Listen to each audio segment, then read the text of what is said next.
Dan apapun yang kita miliki di tengah-tengah hidup ini benar membantu banyak hal, tetapi itu tidak memberikan jaminan engkau hidup penuh damai sejahtera sukacita. Kalau memang benar, kenapa banyak orang konglomerat orang kaya tidur pun tetap pakai obat tidur, tidur pun tetap dijaga, kemana-mana dikawal? Kita kan gak pernah seperti itu. Mau pulang kapan, jam berapa, santai saja. Gak pernah ketakutan di rumah, jangan-jangan kemalingan. Apa yang maling mau ambil? Apalagi kalau yang lagi kerendam air, rumahnya banjir. Justru bersyukur, minta tolong, bantu dong, angkat-angkat barang, bersihin sekalian, kan begitu. Mari kita lihat. Sebab iman itulah yang menyelamatkan Abraham. Mari kita baca dulu surat Paulus kepada jemaat yang dia sangat-sangat kagumi. Sebab banyak orang-orang yang non-Yahudi yang menjadi percaya. Jemaat Galatia, jemaat yang dibanggakan oleh Rasul Paulus. Karena jemaat-jemaat yang bukan orang Yahudi, yang justru mayoritas non-Yahudi. Galatia pasal 1 ayat 6 sampai 10. Mari kita baca dulu sesekali ayat 1 sampai 10. Galatia 1 pasal 1 sampai 10 bergantian. Sebab hidup ini tidaklah mudah. Hidup ini tidaklah segampang membalikkan telapak tangan. Tapi kalau saya pikir-pikir, bukan saya rasa, saya pikirkan. Orang di luar Yesus kalau dia sampai berkata dan dia bisa menikmati hidup, masakan kita orang yang memiliki kehidupan yang kekal, hidup di dalam Kristus itu, lalu kemudian kita ada dalam kegelisahan terus-menerus. Perlu dipertanyakan iman itu. Dari Paulus seorang rasul bukan karena manusia. Bapa yang telah membangkitkan Yesus dari antara orang mati. Ayat 2. Dan dari semua saudara yang ada bersama-sama dengan aku kepada jemaat-jemaat di Galatia. Kasih karunia menyertai kamu dan damai sejahtera dari Allah Bapa kita dan dari Tuhan Yesus Kristus yang telah menyerahkan dirinya karena dosa-dosa kita untuk melepaskan kita dari dunia jahat yang sekarang ini menurut kehendak Allah dan Bapa kita. Baginya lah kemuliaan selama-lamanya. Amin. Ayat 6. Aku heran bahwa kamu begitu lekas berbalik daripada Dia yang oleh kasih karunia Kristus telah memanggil kamu dan mengikuti suatu Injil lain. Yang sebenarnya bukan Injil, hanya ada orang yang mengacaukan kamu dan bermaksud untuk memutarbalikkan Injil Kristus. Tetapi sekalipun kami atau seorang malaikat dari sorga yang memberitakan kepada kamu suatu Injil yang berbeda dengan Injil yang telah kami beritakan kepadamu, terkutuklah dia. Seperti yang telah kami katakan dahulu, sekarang kukatakan sekali lagi, jikalau ada orang yang memberitakan kepadamu suatu Injil yang berbeda dengan apa yang telah kamu terima, terkutuklah dia. Jadi bagaimana sekarang? Adakah ku cari kesukaan manusia atau kesukaan Allah? Adakah ku coba berkenan kepada manusia? Sekiranya aku masih mau mencoba berkenan kepada manusia, maka aku bukan hamba Kristus. Kepujian bagi Tuhan. Jemaat yang dikasihi Tuhan maupun yang mengikuti lewat live di sosial media Baru Channel atau Baru ADN. Bapak Ibu yang terkasih, saya mengawali ayat 10 karena Alkitab itu tidak selalu ayat terakhir itu kesimpulan. Bisa saja ada di tengah, bisa saja ada di awal. Ayat 10 itu begitu jelas. Jadi ini surat pastoral bagi jemaat yang ada di Galatia. Jemaat ini jemaat yang sangat berhasil, makanya sangat dibanggakan oleh Paulus karena banyak orang non-Yahudi menjadi percaya. Namun ketika Paulus meninggalkan Galatia, maka datanglah orang-orang mengajarkan bahwa orang-orang non-Yahudi yang sudah percaya tidak cukup hanya percaya Yesus. Nah ini hati-hati. Harus perlu menjalankan nomonisme. Ada di Kisah Rasul 15 ayat 5. Atau hukum Taurat atau perayaan-perayaan. Tidak salah, boleh saja. Tetapi kita tidak terikat lagi dengan hal-hal seperti itu. Jemaat baru ministry, jemaat yang tidak melupakan akar kekristenan. Karena ada yang tanya aku, nah ini gerejanya Arabik atau Mesianik? Gereja Tuhan. Kok ada lagu-lagu Hebrew, penuh pengajaran tekstual, konteks dan sebagainya? Ya saya jawab. Karena kekristenan itu kan tidak menetas langsung di Eropa atau di Indonesia. Dia lahir di Timur Tengah, dan seluruh kitab suci ini dituliskan di daerah Timur Tengah, sehingga ada konteks dan budayanya. Nah, ayat 10 itu begitu jelas.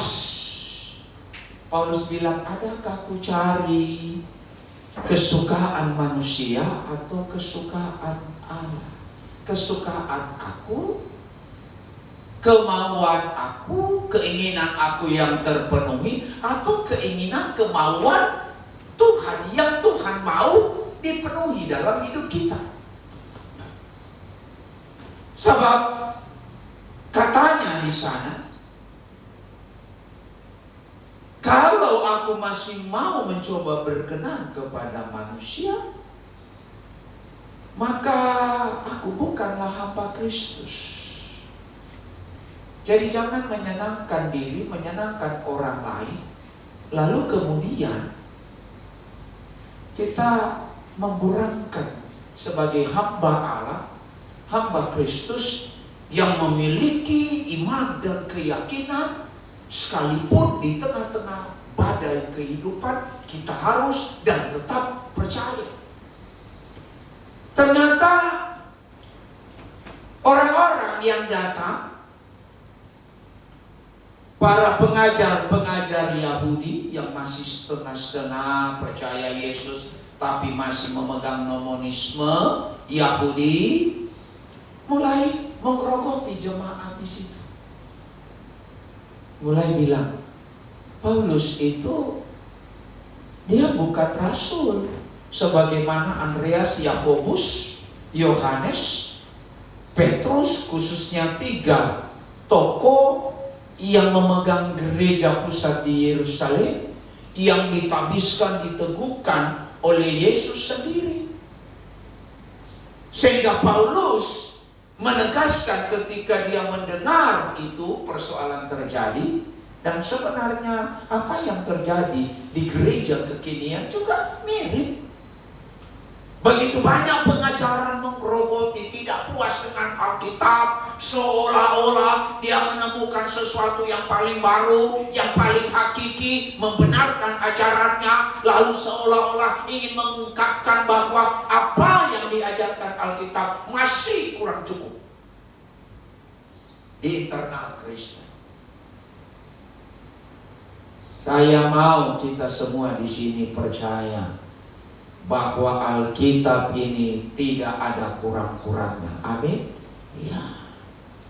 Nah, ternyata terjadi sehingga Paulus menuliskan surat dengan ilham Roh, menuntun dia untuk menuliskan itu kepada jemaat yang dia sangat senang, jemaat yang dia banggakan, jemaat yang dia penuh dengan sukacita, bersama-sama dengan mereka, mendidik dengan mereka. Ini sekelas rasul loh mendidik, ternyata juga bisa saja goyah. Kalau tidak goyah, mungkin seperempat, separuh jemaat di Galatia sudah mulai goyah. Apakah benar yang diajarkan Paulus ini tentang Yesus? Jadi tidak heran, jemaat yang dibangun oleh rasul saja bisa goyah. Walaupun tidak ditulis, mungkin ada yang sudah keluar, ada yang masih di dalam tapi ragu-ragu, ada yang mungkin sudah tidak aktif.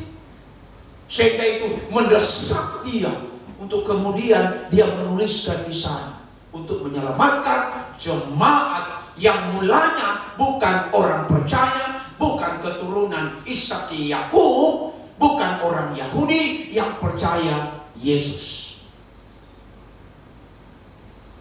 Dia tidak ingin saudara-saudara yang datang atas nama saudara, tetapi adelphoi, pseudo, saudara-saudara palsu. Mari kita, selagi kita kelompok masih tidak terlalu banyak, mari kita betul-betul kuat. Ada yang bilang gini, Abuna kenapa sih di jemaat baru kurang lucu-lucu? Itu ada loh, mesti yang lucu-lucu. Ya lucu-lucu goblok terus bagaimana? Lebih baik lucu sedikit tetapi kita terisi dengan firman Tuhan. Kenapa sih Abuna tidak bersaksi padahal belasan tahun pelayanan misinya begitu kemana-mana, ke pondok pesantren, ke ormas radikal, ke akademisi Islam. Kenapa sih? Saya bilang kalau saya bersaksi 19 tahun sampai saat ini penuh dan firman Tuhan tidak ada tempat. Untuk apa? Untuk apa? Firman Tuhan jauh lebih hebat. Firman Tuhan yang harus diutamakan. Nantilah kalau cuma sekadar lucu-lucu mungkin ada hamba Tuhan yang khusus lucu-lucu. Saya bilang saya juga kurang tahu. Ada juga sih saya lucu-lucu. Tapi karena saya mungkin pelayanan dengan lingkungan dunia Islam sehingga semua serba berpikir. Gitu. Ada sih, boleh saja. Saya khawatir kalau terlalu banyak lucunya diingat, firman Tuhan gak diingat, kan celaka saya. Nah, mari kita lihat kembali. Apa yang mereka datang kemudian mempengaruhi sedemikian rupa? Kalau tidak betul-betul genting, kalau tidak betul-betul emergensi di jemaat Galatia, tidak akan ada surat ini. Jadi mereka coba merompak tatanan ajaran Paulus. Yang kedua, mereka anggap bahwa Paulus itu bukan rasul yang sah, yang sohe. Dan apa yang terjadi itu? Terjadi juga. Dunia Islam menganggap Paulus itu rasul yang palsu, menambah-nambah katanya. Jadi ribuan tahun itu sudah ada fitnahan itu terhadap Paulus. Makanya Paulus ayat pertama dia katakan begini, dari Paulus seorang rasul. Waduh, di ayat lain tidak ada, di kitab Paulus lain tidak pernah ada itu. Tapi di Galatia dia mempertegas. Apa maksudnya? Ada waktunya sebagai hamba Tuhan, jangan engkau takut. Sesekali di saat yang tepat engkau harus berani menyatakan dirimu itu siapa. Amin. Ya. Terserah orang mau bilang sombong, terserah. Paulus langsung dia katakan di sana, aku rasul bukan karena manusia, juga bukan oleh seorang manusia. Berarti sudah keterlaluan isu itu. Makanya orang-orang yang menganggap Paulus itu bukan rasul, baca ini, melainkan oleh Yesus. Allah dia Yesus Kristo kaito Patros, melainkan oleh Yesus Kristus dan Allah, yaitu Bapa. Dia juga tegaskan itu dalam 1 Korintus 9 ayat 1, 2 Korintus 12 ayat 12, untuk membuktikan bahwa surat ini didasari oleh kehendak Tuhan. Hati-hati engkau yang tidak mengerti dan berkata bahwa surat-surat Paulus ini surat-surat yang palsu. Tidak. Sebab dia katakan juga, dia tuliskan di sana bahwa surat ini untuk menunjukkan kehendak Allah kepada jemaat yang didirikannya di tengah-tengah ajaran saudara palsu. Pseudo adelphoi. Pseudo itu palsu, adelphoi itu saudara. Ya, karena ternyata nanti gereja itu bukan hancur dari luar. Coba buktikan. Perpecahan gereja bukan karena ada tekanan dari luar, justru tekanan dari dalam, dan dia meledak. Ya syukur kalau itu terjadi dan berdampak untuk gereja lahir di mana-mana. Tapi kalau bersamaan dengan itu sakit hati juga ikut serta, oh bahaya. Jemaat baru ministry, gereja Allah peduli, tidak terbangun dari sakit hati. Hati-hati dengan gereja perpecahan, silakan saja. Mungkin bukan perpecahan kalau saya lebih melihat bahwa pekerjaan Tuhan ingin disebarluaskan, silakan. Tapi jangan karena sakit hati. Jangan. Itu kemudian dia katakan di sana, dia menegaskan dirinya siapa dia. Lalu ayat 6, dia awali dengan kalimat, aku heran, tomatsu. Aku heran. Pertama dia tegaskan kepada saudara-saudara palsu yang datang sebagai rasul, yang membohongi jemaat. Ketika Paulus pergi, dia tegaskan dulu bahwa aku menjadi rasul bukan karena manusia, bukan untuk manusia, tetapi aku diangkat, dipilih oleh Yesus. Makanya surat ini dikehendaki Allah untuk jemaat baru. Dia menegur jemaat. Dia katakan di sana, tomatsu. Aku tidak habis pikir.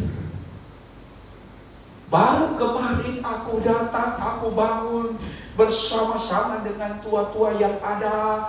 Aku begitu bangga, aku begitu sukacita, aku begitu girang, aku begitu bersyukur kepada Tuhan, Allah semesta alam yang mengadakan segala sesuatu menjadi ada dari tidak ada, yang telah membangun gereja jemaat ini. Tapi kok dengan cepatnya berpaling. Banyak hal yang bisa membuat kita meninggalkan kasih mula-mula. Banyak hal yang membuat kita kemudian melupakan kasih Tuhan. Apalagi hidup saat ini. Tekanan hidup, ekonomi, rumah tangga, keluarga, pekerjaan. Dan mungkin juga banyak tekanan-tekanan gereja, sehingga hamba-hamba Tuhan sudah mulai merasa, aduh, jangan sampai kemudian berpikir, ada gak sih Tuhan dengan kuasanya? Aku heran. Jadi kalau kita mulai ragu hari ini, kita mulai bimbang hari ini, biarlah perkataan Paulus dengan ilham roh, tomatso. Aku heran, aku tidak habis pikir. Engkau sudah menerima keselamatan, engkau sudah menerima anugerah Tuhan, engkau sudah menerima kasih Tuhan, bahkan engkau dijamin keselamatan kekal di dalam Yesus.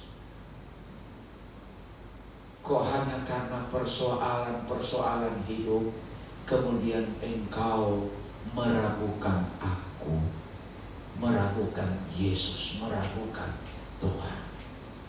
Memang berat. Yesus tidak bilang setelah engkau percaya aku dan kemudian engkau semua aman, engkau semua nyaman. Itu bisa mimpi. Mimpi pun kadang-kadang ada mimpi buruk yang menakutkan. Ya, begitu lekas berbalik. Berbalik katanya. Aku heran.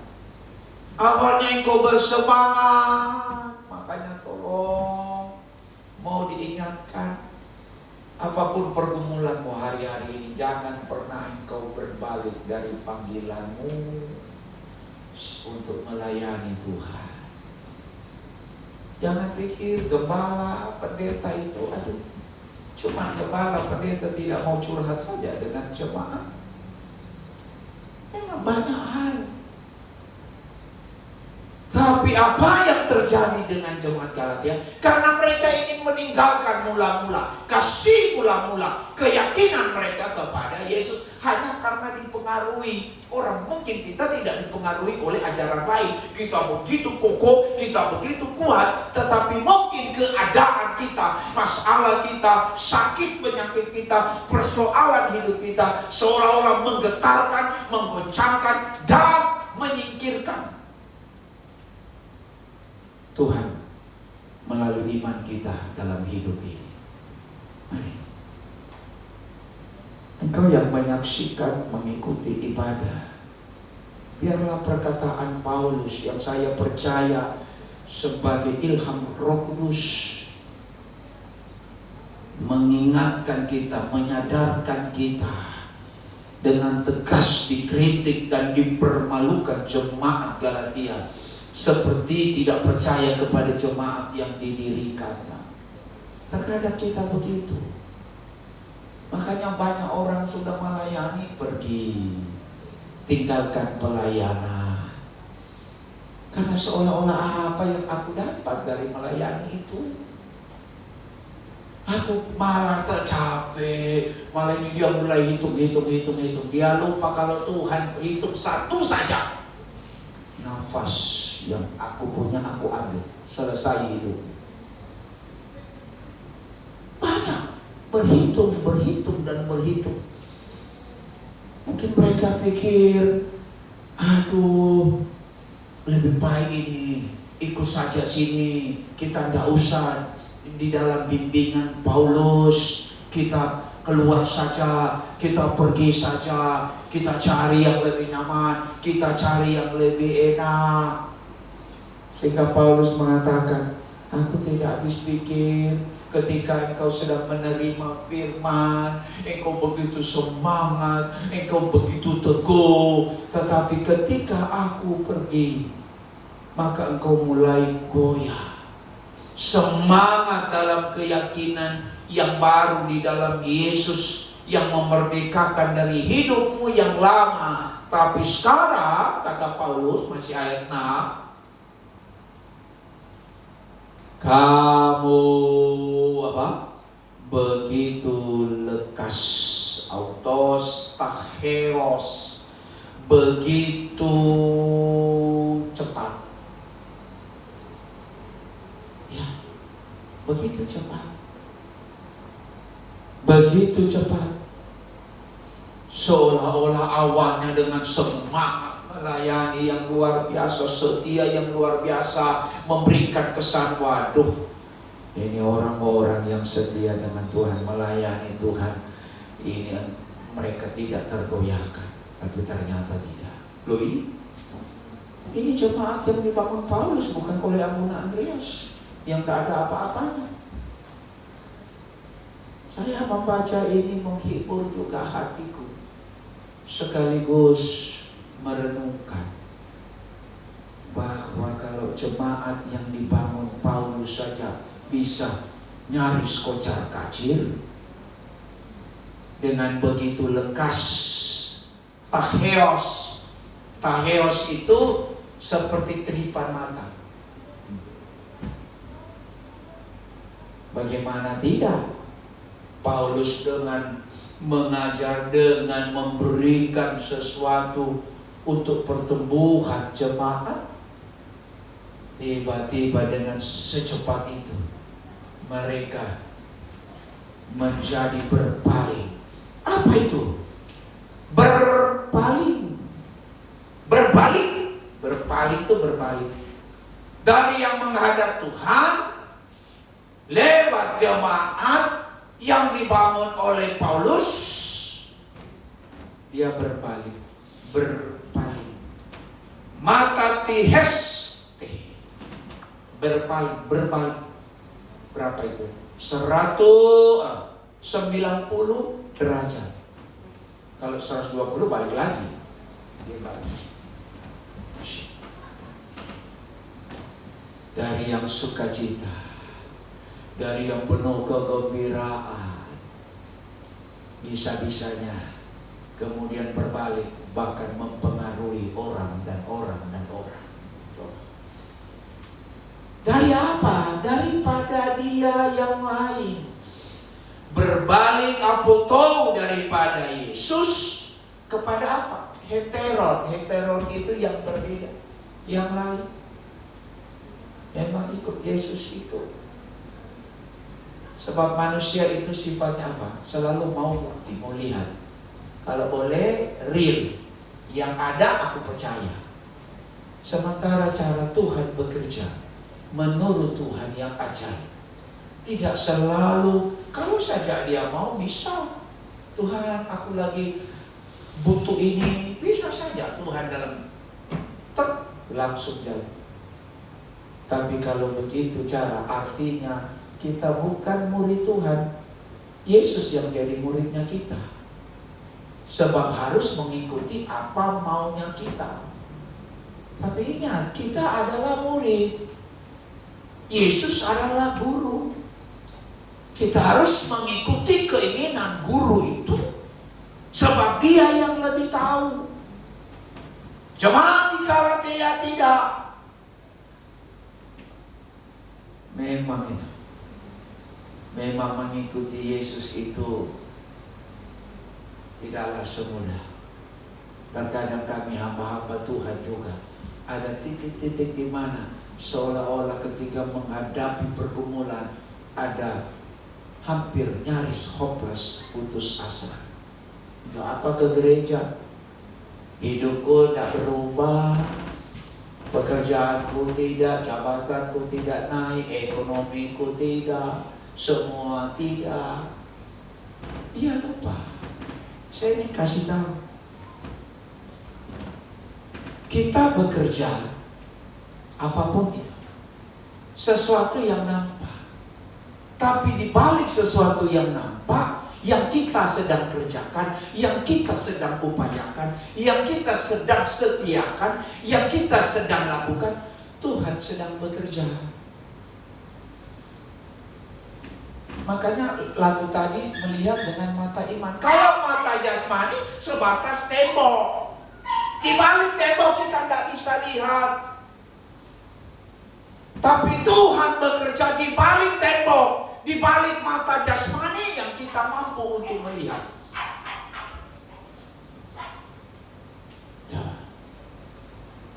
Supaya kita ikut Yesus, kita menjadi orang Kristen, kita tahu betul bahwa kita ini terbatas.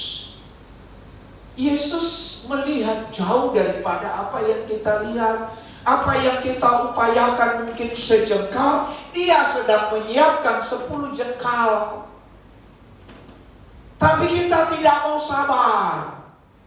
Kita tidak mau bertahan.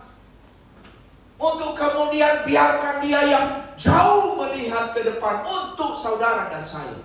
Amin. Kita hanya bisa melihat sejauh mana mata kita bisa melihat. Itu kita manusia. Di balik tembok kita sudah tidak bisa lihat. Di balik tembok ini kita tidak tahu apa yang terjadi. Di balik tembok ini apa dan bagaimana. Tapi mata Tuhan melihat. Mari jemaat Tuhan, sebelum kita menerima perjamuan, saya ingin di tahun 2026 Jemaat Baru Ministry memiliki cara pandang dalam menjalani hidup sepanjang tahun ini dengan cara mata pandang Yesus. Amin. Melampaui belum 2006 lewat, mata Tuhan sudah melewati itu semua. Ya kalau engkau melihat dengan mata jasmanimu, ya terbatas jengkal tembok, udah selesai. Nah, mari kita menjadi orang Kristen, kita orang percaya, tetapi kita hidup, kita punya iman, kita punya keyakinan, tidak seperti keyakinan iman yang Yesus harapkan, Yesus mau. Jemaat Galatia juga begitu, dipengaruhi oleh pseudo adelphoi yang mengakui saya juga Kristen, rabi-rabi yang setengah ikut Yesus, setengah tetap terikat dengan Yudaismenya. Sehingga dia katakan di sana, engkau tidaklah engkau cepat berpaling daripada dia, daripada Kristus, kata Paulus, ex heteron evangelion, dan mengikuti suatu Injil lain. Saya ingin tegaskan, kebenaran hanya ada satu di dalam Injil. Di luar Injil ada kepalsuan, ada ribuan kepalsuan. Ingat baik-baik, kebenaran hanya satu di dalam Injil. Ada ribuan kepalsuan di luar Injil yang menganggap Injil. Injil ini bukan cuma kitab, tapi lebih berbicara hakikat kebenaran, yaitu Yesus. Makanya tidak heran beberapa tahun lalu muncul dari China mengaku dirinya Yesus, mengaku nabi, lalu mulai memaksakan ajaran-ajaran. Mari jemaah, kita mau berpegang teguh, sebab dia katakan heteron evangelion, mengikuti suatu Injil yang lain. Apa maksudnya? Ayat 7, mari kita baca keras-keras. Yang sebenarnya apa? Bukan Injil. Yang sebenarnya bukan Injil. Hanya ada orang yang mengacaukan kamu dan maksud untuk memutarbalikkan Injil Kristus. Sesungguhnya kata heteron evangelio, Injil yang lain, artinya di sana mengandung makna jenisnya berbeda dengan Injil Kristus. Apa itu? Ada kitab Barnabas. Banyak para apologet Islam memakai, wah, Injil Barnabas, Injil Thomas, Injil Maria, dan sebagainya. Bukan itu maksudnya Paulus. Jenisnya berbeda.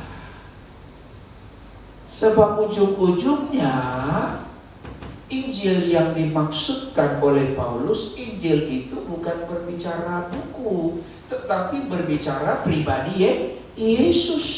Ada di 1 Roma itu. Mari kita lihat dulu. Roma pasal 1 ayat 1. Baru nanti kita balik ke Galatia. Sebab ini perlu ditekankan bagi kita, supaya kita ketika menghadapi pergumulan hidup, kita tidak hanyut dalam pergumulan itu, tapi kita selalu bangkit lewat pergumulan dan pergumulan itu. Ombak itu sangat-sangat ditakuti bagi orang yang tidak memahami di lautan. Angin itu sangat-sangat ditakuti bagi orang yang tidak memahami angin. Tapi para pelaut, apalagi kalau dia kapal kecil, motornya mati, tidak bisa hidup, dia menggunakan kekuatan angin untuk menggiring dia, karena dia tahu bagaimana kekuatan angin punya kemampuan untuk membawa dia, mendorong dia kepada tujuan yang dia capai. Tapi bagi kita yang nggak ngerti, udah ketakutan. Nah, mari kita lihat. Kita baca Roma pasal 1 ayat 1. 3, 2, 1. dari Paulus, hamba Kristus Yesus, yang dipanggil menjadi Rasul dan dikuduskan untuk memberitakan Injil Allah.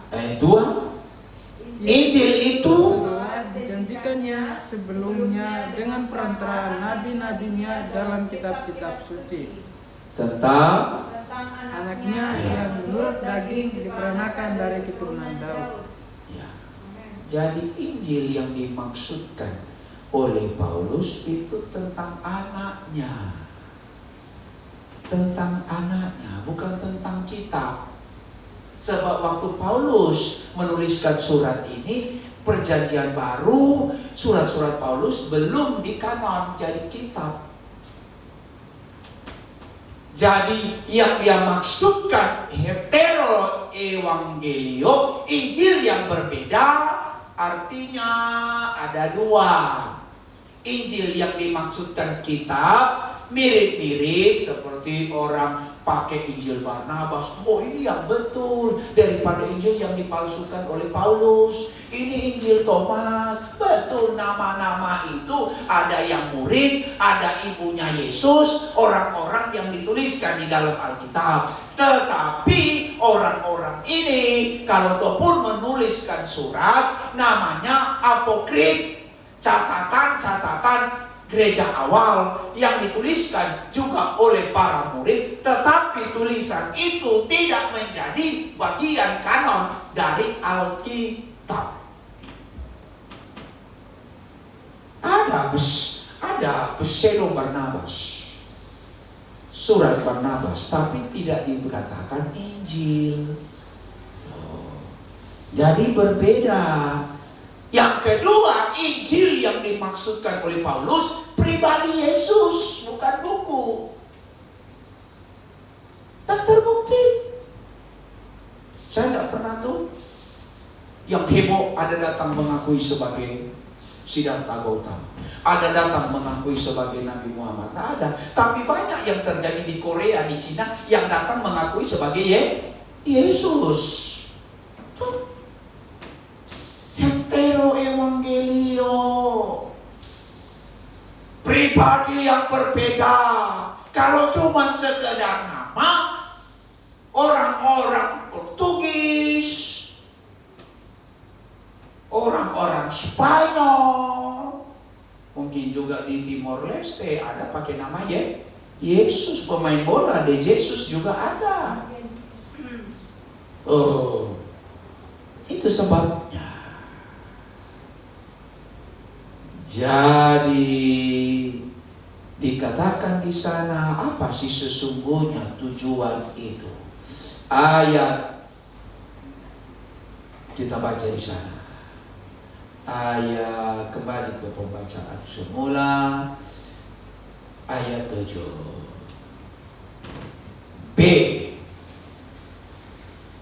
Hanya apa? Galatia pasal 1 ayat 7, mulai kalimat kedua. Hanya ada orang yang mengacaukan kamu dan bermaksud untuk memutarbalikkan Injil Kristus. Jadi hetero evangelio, ingat ada dua maksud Paulus. Jadi kalau ada yang bilang kitabmu salah, ini yang benar nih, Injil yang benar itu ini. Sudah diingatkan oleh Paulus ribuan tahun yang lalu. Lalu kemudian datang, oh itu ada titisan Yesus dalam dirinya. Itu yang dimaksudkan Paulus, Yesus yang berbeda. Tapi mari kita semua harus menyadari itu semua termasuk keadaan kamu, keadaan kita, pergumulan kita. Memang masalah ada, tetapi ingat pergumulan masalah hidupmu serta-merta itu hanya ingin mengacaukan hidupmu. Tapi kita pakai itu untuk mencari kekuatan, meyakini bahwa janji Tuhan iya dan amin, dan pasti dikenapi atas hidup kita. Amin? Iya. Sehingga dikatakan di sana ayat 8 dan 9. Kita baca sekali lagi ayat 9. Karena 8 dan 9 sama saja. 3, 2, 1. Seperti yang telah kami katakan dahulu, Sekarang kukatakan sekali lagi, jika ada orang yang memberitakan kepadamu suatu yang berbeda dengan apa yang telah kamu terima, terkutuklah dia. Kira-kira kalau gembala, saya tuliskan surat ke wakil gembala untuk baca kepada jemaat, ada perkataan anatema, terkutuklah, dalam bahasa Arab laknatullah, terkutuklah. Wah, mungkin orang bisa bilang, gembala tidak ada punya hati, kok perkataan begitu kasar. Tapi maksud di sini, filosofinya, kita harus tegas kebenaran dan yang tidak benar, yang hakiki dan yang palsu, kita harus tegas. Pergumulan hidup tetap ada. Melayani Yesus tidak membuat kita jamin semuanya aman, damai, tentram, penuh limpah berkat. Tuhan mampu lakukan itu kok. Tapi ingat, tujuan kita percaya Yesus bukan itu untuk itu semua. Amin. Namun kita tetap percaya Tuhan tidak mungkin tinggalkan kita. Tuhan tidak mungkin biarkan kita. Tapi yang terpenting, yang harus kita yakini, kita tidak boleh meyakini, memberikan ruang, memberikan kesempatan terhadap hetero evangelium. Kristus yang berbeda, ajaran yang berbeda, iman yang berbeda, selain kepada Allah di dalam Yesus Kristus. Firman Allah yang menjadi manusia, itu yang terpenting yang harus kita pegang. Itu yang akan meneguhkan kita. Maka kekacauan yang akan dibangun untuk kita, keadaan apapun, kita punya iman yang teguh. Masalah boleh datang, pergumulan boleh datang, semua yang kita capai seolah-olah jauh dari apa yang kita harapkan, terlalu mudah bagi Tuhan untuk mendekatkan itu kepada kita. Apa sih susah? Tuhan mencurahkan berkat. Tapi mari kita belajar, apakah para rasul-rasul yang hidup bersama Yesus berlimpahkah hidupnya? Malu loh kita kalau kita juga berjumpa kelak dengan para rasul. Kalian tuh enak ya kata rasul pasti. Hidup naik mobil, busway, kereta, kami harus jalan kaki sampai kaki kami melepok. Kami harus pakai sepatu yang cuma pakai tali. Tapi guru kami berkata, damai sejahtera bagimu. Coba, mari kita renungkan betapa baik Tuhan. Jadi jangan, kalau boleh aku hidup di zaman Yesus ya, dekat langsung dengan Yesus. Iya, kalau kau jadi Paulus, kalau kau jadi Yudas, bersyukurlah. Yang kemudian di sana dikatakan, supaya kita tidak mencari kesukaan diri sendiri. Sekiranya kalau kita mencari kesukaan diri kita untuk apa? Sebab dikatakan maka engkau bukan hamba Allah. Sebagai hamba Allah, mencari kesukaan Allah, bukan kesukaan. Mungkin kita sedang pergumulan sekarang begitu berat, masalah begitu berat, tapi kalau memang Tuhan izinkan untuk kesukaan Allah melatih kita, membentuk kita, meneguhkan kita supaya kita lebih setia, Tuhan izinkan itu tetap terjadi, tapi kuatkan aku. Amin. Terlebih-lebih jangan sampai aku menjadi batu sandungan bagi orang mengenal akan Tuhan. Mari kita bersyukur kepada Tuhan.